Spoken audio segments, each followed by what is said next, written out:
What you work on is probably the most important thing. Finding product market founder fit. To expand on Mark Andreessen's definition, he came up with product market fit, but I would add product market founder fit, which is how well you are personally suited to that business. That should be your overwhelming goal. And you can save yourself a lot of time if you pick the right area to work in. Picking the right people to work with is the next most important piece. And then third comes how hard you work.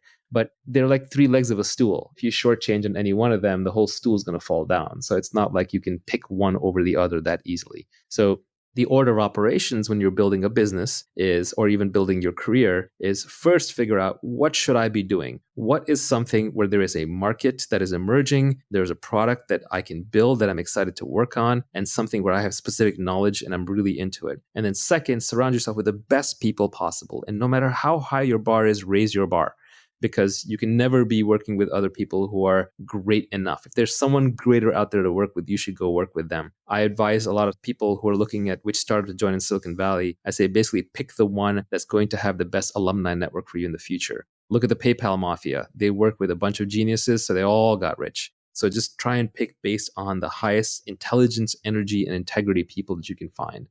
And then finally, once you've picked the right thing to work on and the right people to work with, then you work as hard as you can. This is where the mythology gets a little crazy. People will work 80, 120-hour weeks. A lot of that's just status signaling. It's showing off. Nobody really works 80 to 120 hours a week sustained at high output with mental clarity. Your brain breaks down. You just won't have good ideas.